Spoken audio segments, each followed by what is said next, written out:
At Voorhees Landscaping, we garden with a vengeance. Whether stump removal or clearing brush, we know how to bury the competition. For a killer lawn, call Voorhees. Serving Crystal Lake since 1981. Welcome to 5 Points of Articulation. The 5 points I articulate are packaging, presentation, poseability, playability, and price. I'm Jason, and for the entire month of October, we're going to have some very special Halloween reviews.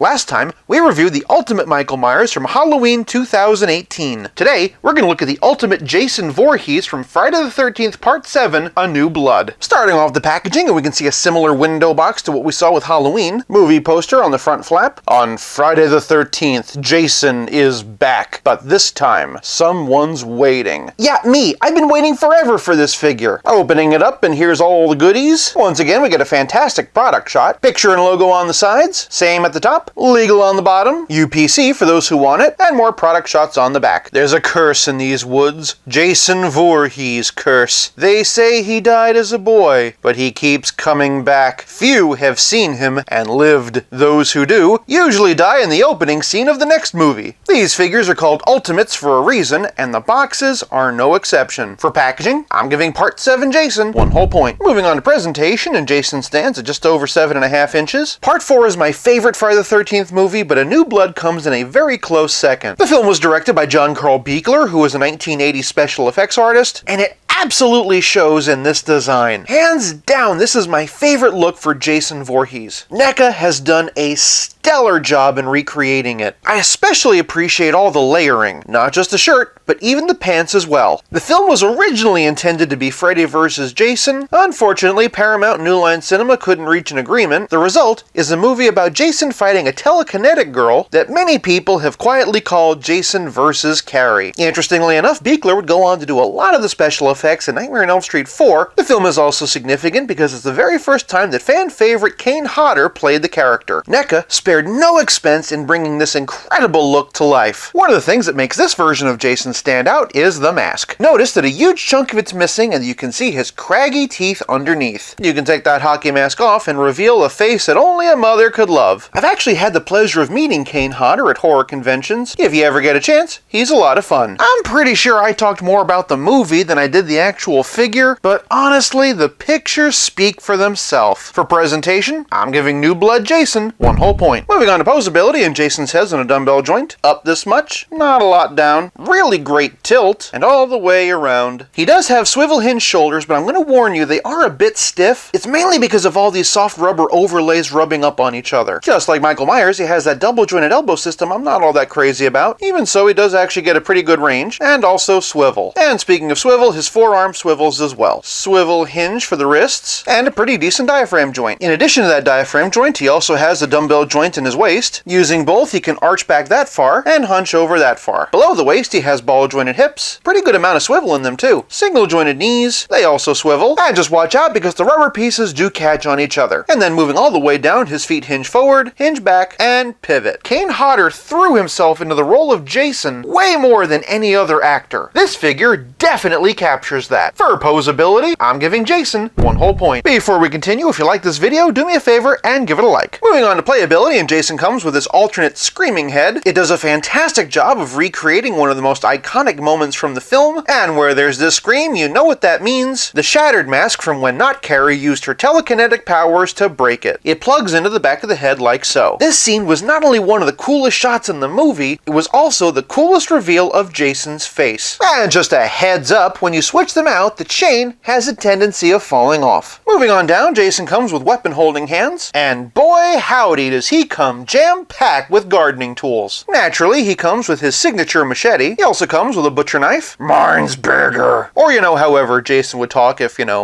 he could talk. Mine's bigger. Mine's bigger. Mine is bigger. Mine is bigger. He also comes with a tent stake, perfect in case a Dracula shows up. Yes, I said a Dracula. He also comes with a sickle and an axe. Who's bigger now? If that wasn't enough, he also comes with this really awesome pole saw. I love the paint job and the bolts. And just look at the wood grain in the handle. And lastly, he also comes with this bad boy. This weed whacker, buzz saw, whatever this thing is one of the most memorable weapons weapons that Jason ever used, and the attention to detail is just incredible. You can even spin the blade. Seriously, just look at all of this. You've got the gas cap and the carburetor, got the pull string here. Like, if I didn't know better, I would totally believe that Hank Pym just shrunk down a real one. Who knows, maybe Jason just really wants a job as a gardener and he's mad that they keep passing him up. But playability is more than just accessories, it's also about how well your figure plays with others. So here he is with some other Jason figures. From the left we have Ultimate Part 2, Ultimate Part 4, Ultimate Part 6, and Ultimate Part 7. Which Jason look is your favorite? Sound off in the comments and let me know. Here he is with Freddy Krueger from A Nightmare on Elm Street 3. Could you just imagine the Freddy vs. Jason we could have gotten with these two back in their heyday? For a similarly silent masked stalker comparison, here he is with Michael Myers from Halloween 2018. Here he is with Pennywise, both classic and current. For some tiny terror, here he is with Chucky and Sam. For a relative scale comparison, here he is with Pizza Spidey and the Spectacular Spider-Man. And as always, here he is with Stealth Iron Man. This Jason is absolutely packed to the gills with different weapons and accessories, allowing you to recreate all of its most iconic moments. For playability, I'm giving Jason 1 whole point. This leaves us with nothing left to discuss but the price. I found this Jason at Target for $32.99, but I've seen it for as low as $29.99 at Big Bad Toy Store. Unfortunately, I've also seen it go anywhere from $40